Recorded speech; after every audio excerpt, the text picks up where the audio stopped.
네, 지금 이 시각 여러분이 주목할 만한 이슈 살펴보겠습니다. 오늘 새벽 광주 도심에서 50대 남성 A씨가 흉기를 마구 휘둘러 경찰관이 크게 다쳤습니다.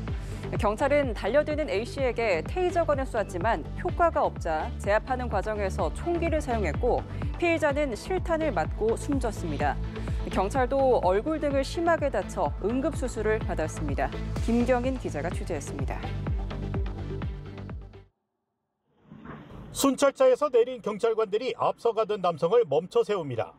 남성이 갑자기 흉기를 꺼내 경찰관들에게 달려들고 경찰관이 발로 차며 막다가 뒤로 넘어집니다.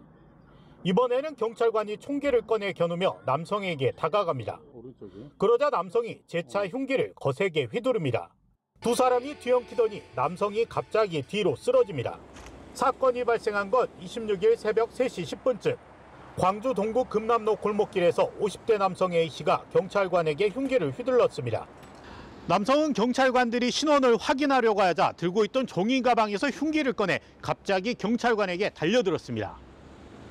경찰이 달려드는 A씨에게 테이저건을 쐈지만 효과가 없었습니다.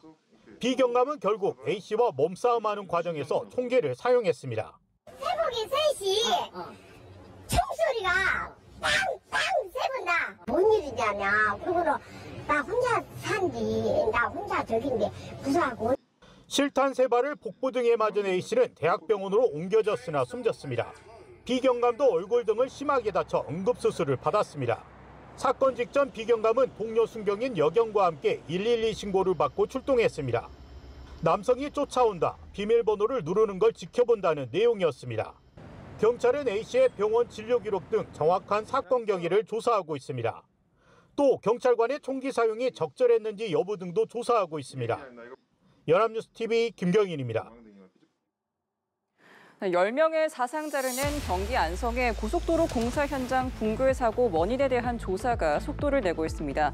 경찰은 현장 관계자를 잇따라 불러 조사를 진행하고 있는데요.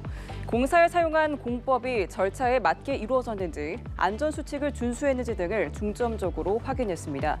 관계기관 합동 현장 감식도 이번 주에 이루어질 전망입니다. 서승택 기자가 보도합니다. 경기도 안성 서울 세종고속도로 건설 현장 붕괴 사고 당시 모습이 담긴 CCTV 영상입니다. 경찰이 시공사로부터 확보한 영상인데 상판이 한쪽으로 기울기 시작하더니 크레인 앞쪽에 있는 상판부터 앞으로 고꾸라지듯이 순식간에 무너져 내립니다. 10명의 사상자를 낸 사고 현장, 당시에 처참했던 모습이 고스란히 남아있습니다.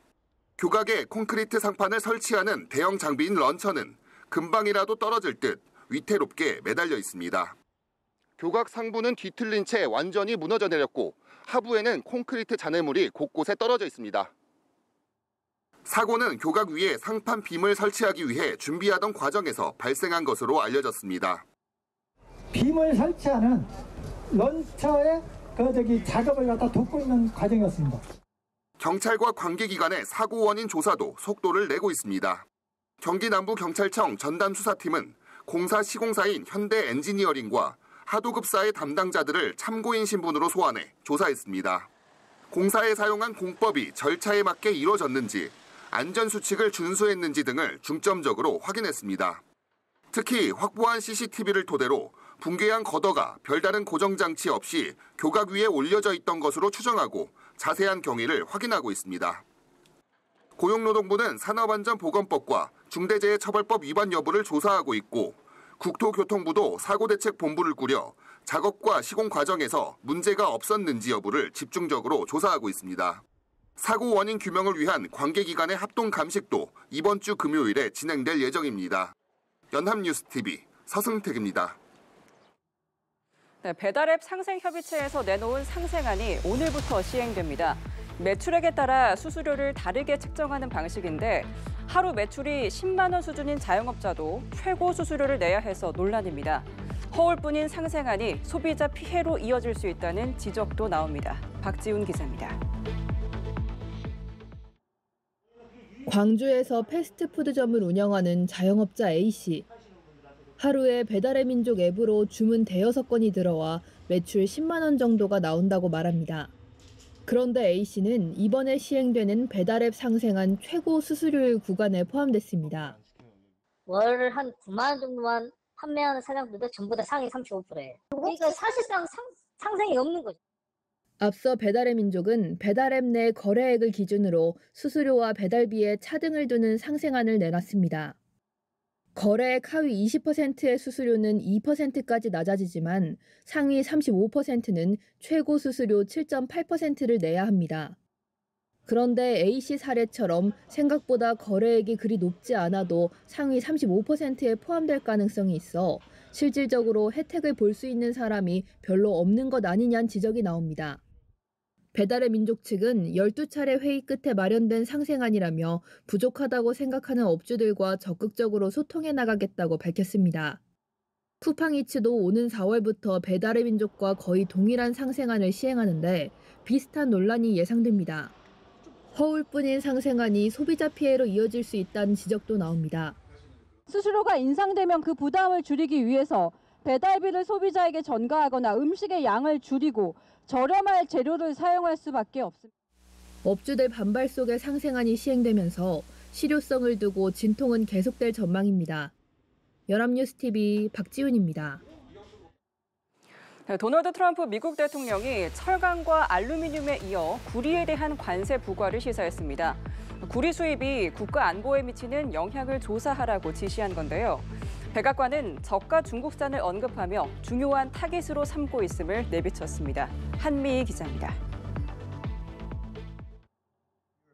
트럼프 대통령은 미국의 구리 수입에 대해 무역확장법 232조에 근거한 조사를 실시하라고 지시했습니다. 무역확장법 232조는 수입 제품이 미국의 국가 안보를 위협한다고 판단되면 수입을 제한하거나 고율의 관세를 매길 수 있도록 한 조항입니다. Like our steel and aluminum industries, our great American copper industry has been decimated by global actors attacking our domestic production. To build back our copper industry, I've requested my Secretary of Commerce and USTR to study copper imports. 러트닉 장관이 대독한 성명에서 트럼프 대통령은 관세가 미국 구리 산업을 재건하고 국방을 강화하는 데 도움이 될 것이라며 구리에 대한 관세 부과 가능성을 강력하게 시사했습니다. 미국의 구리를 가장 많이 수출하는 나라는 칠레와 캐나다지만 백악관은 저가 중국산을 언급하며 중요한 타깃으로 삼고 있음을 내비쳤습니다. 구리는 미국 무기 체계의 두 번째로 널리 사용되는 재료인데 미국의 구리 생산량은 중국의 14%에 불과하다는 겁니다. 앞서 트럼프 대통령은 첫 임기 때 사문화되다시피 한 232조를 부활시켜 8개 품목에 대해 조사를 개시한 바 있습니다. 그 결과를 근거로 철강에 25%, 알루미늄에 10% 관세를 부과했고 자동차와 부품 수입 역시 안보에 위협이 된다는 결론을 내렸지만 실제 부과하지는 않았습니다. 이런 전례 때문에 트럼프 대통령이 2기 때도 232조 조사를 광범위하게 사용할 수 있다는 관측이 제기돼 왔습니다. 연합뉴스 한미희입니다. 네, 피겨스케이팅의 차준환 선수와 봅슬레이의 원윤종 전 선수가 국제올림픽위원회 IOC 선수위원이 되기 위한 첫 관문인 국내 면접을 치렀습니다. 한국 후보가 되기 위해 각자의 매력과 강점을 호소했는데요. 차준환 선수는 영어 실력과 소통을, 원윤종 선수는 연륜과 행정력을 앞세웠습니다. 최종 후보 1명은 내일 결정됩니다. 박수주 기자입니다. 검은 정장 차림으로 면접장에 온 피겨스케이팅 남자 싱글 간판 차준환은 자신의 강점인 유창한 영어 실력을 뽐냈습니다. Today, I'm running as a IOC Athlete Commission member. For the athletes, I learned a lot of things from 2 Olympics that I competed at Pyeongchang 2018 and Beijing 2022. 선수들이 직접 뽑는 만큼 자신이 현역 선수로서 원만하게 소통할 수 있다는 점도 강조했습니다. 저는 그들과 함께 뛰고 있고 저 또한 선수이기 때문에 선수들의 목소리를 듣는 데 있어서 저는 이미 컨버세이션을 이미 다 하고 있기 때문에 그 점이 굉장한 강점이라고 생각합니다. 한국의 역사상 첫 봅슬레이 올림픽 메달에 영광을 안겼던 원윤종은 13년간의 선수 생활을 통해 쌓은 연륜을 내세웠습니다. 저는 올림픽을 3번 참가했고 더군다나 이제 메달 획득이라는 결과물도 있을 뿐더러 선수의 목소리를 대변하는 역할을 지속적으로 해왔고 또 이미 대한체육회, 국제봅슬레이 스켈레톤 연맹 등에서 선수위원을 역임하며 쌓은 스포츠 행정가로서의 역량을 장점으로 꼽았습니다.